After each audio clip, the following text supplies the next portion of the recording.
Hello everyone, welcome back to today's Year 13 Macroeconomics TJA Economics video.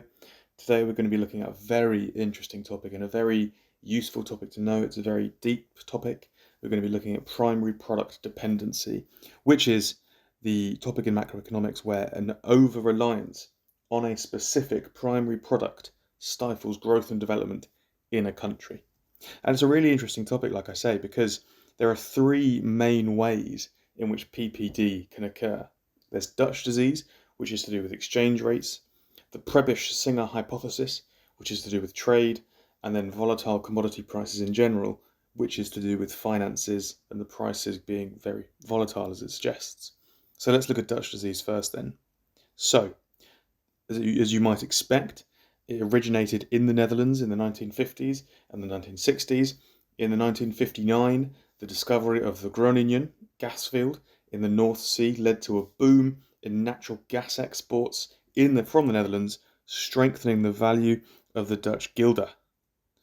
And this led to Dutch disease, when a sudden and newly found stock of exported raw materials leads to an increase in the value of the country's currency, thus leading to other industries to become less competitive. Let's look at how that works. So, we've got here our axes. We're going to look at the value of the guilder, the currency in the Netherlands. We've got our supply of the currency, we've got our demand of the currency, and we've got our value of the currency on the vertical axes.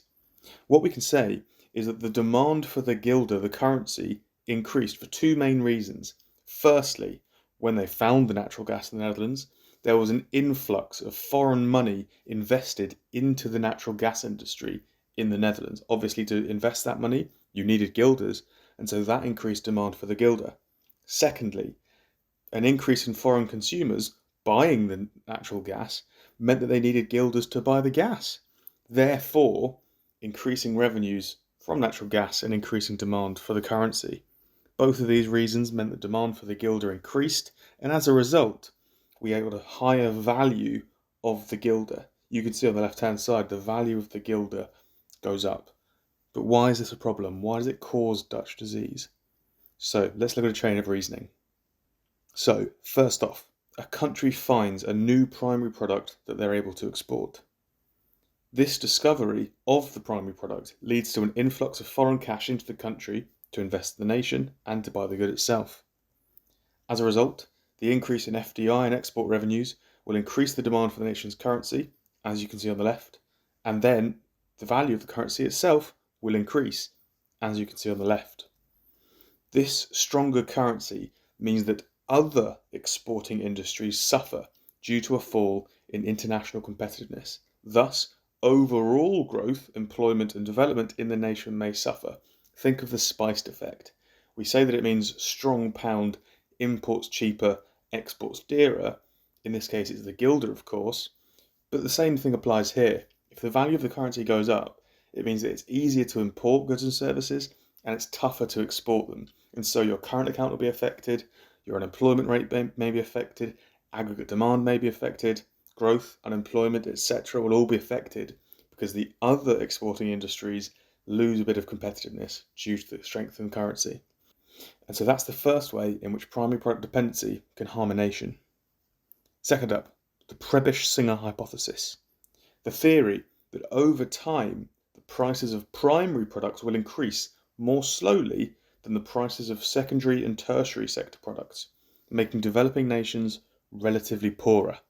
Again, that is because of two key reasons. Firstly, we say that primary products have inelastic YED and that secondary and tertiary products have elastic YED. But let's look at why the Prebisch-Singer hypothesis occurs. So, for this to work, we need to make three key assumptions. Firstly, global incomes naturally rise over time in the long run. Secondly, that primary products, i.e. oil, copper, etc., are necessities. They have inelastic YED. And then thirdly, secondary and tertiary sector products are luxuries. They have elastic YED. This means that we can conclude that the prices of commodity or primary products will rise, but they're going to rise slower than the luxury products prices. As a result, terms of trade will worsen for the primary product dependent nation. Let's just go over that again to make sure we understand it. If I'm a primary product dependent nation, what I'm exporting will go up in price, but not very quickly. However, what I'm importing could be capital, could be luxury goods, consumer goods. They will go up in price far quicker. And so my terms of trade will worsen. Due to the worsening terms of trade, it means standard of living in my country may fall. This is because the primary product dependent nation has to export relatively more in order to maintain its standard of living. That's what the Prebisch-Singer hypothesis is all about. Over time, due to increasing world incomes, terms of trade worsen for primary product dependent nations. And lastly, volatile commodity prices, probably the most simple of the three. It's not got any sort of fancy theory behind it, but it's useful nonetheless. So, for a few reasons, volatile commodity and primary product prices can stifle growth and development in developing nations. I've picked two main reasons here. I've picked two reasons why volatile commodity prices can stifle development, but there are plenty more. Firstly, fiscal budgets.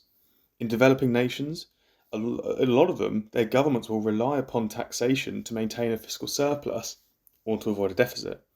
Volatile or even falling prices can put that at risk, and it may mean that governments can't reliably use tax revenue to plan for future investment, fund development programs, and increase standard of living. Secondly, FDI. Many developing nations rely upon the attractiveness of their primary products to encourage FDI. Again, those volatile prices may mean that FDI is more uncertain. I, as a firm, am not going to regularly and in large quantities invest in a foreign nation if I can't guarantee a good return. And so that may lower levels of FDI and lead to reinforcing the poverty cycle and even mean the savings gap's not plugged. Let's look at each of those in a little bit more depth. So fiscal budgets then. I've got an example here. You can see there crude oil prices since the year 2000. You can see technically they did go negative in March of 2020 at the start of the COVID lockdown, but in any quote-unquote normal time, the lowest price oil has been for a barrel of oil has been about $25, maybe even $20 per barrel. The highest it's been, nearly 150. On the right-hand side there, you can see 13 nations, 13 oil exporting nations. And the crucial bit here is that the price you see there, that is the price at which they run a fiscal equilibrium. So for example, if the price of oil is $31.50 a barrel, that means that the Turkmenistan government will run a fiscal surplus. However, for a country like Kazakhstan, they need a price of $140 a barrel to run a fiscal surplus. And so you can see some of the countries down the bottom of this rankings, they may not worry too much about the commodity price of oil, but countries like Iran, Kazakhstan, Bahrain, Algeria, Saudi Arabia, Oman, getting down to the UAE and Kuwait, they may worry more about commodity prices because their fiscal deficits, their fiscal surpluses, their government expenditure is heavily dependent on oil prices. And this goes for other commodities as well, of course. Secondly then, I said FDI. Again, let's have a look at that in a little bit more detail. We've got on the left-hand side here, growing FDI over time. And you can see, certainly since the mid-2000s, the involvement of developing economies in FDI has been increasing. And on the right-hand side, we've got some benefits of FDI and why it's so important. You can see there are significant benefits to FDI. And of course, it's one of the best ways to encourage development. But if we have volatile commodity prices, that may put firms off from investing in FDI and investing in developing economies, thus reducing levels of development. So, those are the two ways that I've chosen to look at commodity prices. A summary then. First up, we have three key problems associated with PPD. Firstly, Dutch disease, where the increased exports of a primary product leads to a stronger currency and therefore decreased competitiveness in other exporting industries.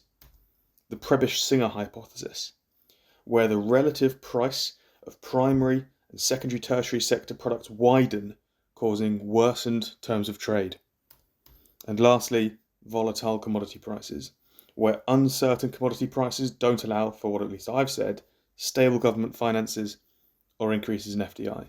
Like I say, primary product dependency is a very good, very detailed, very useful tool for analysis and development, and I hope you've enjoyed. If you have, feel free to follow me on Instagram and Twitter. You can see my handles there. Do like and subscribe if you've enjoyed, and come back for plenty more economics videos on TJA Economics.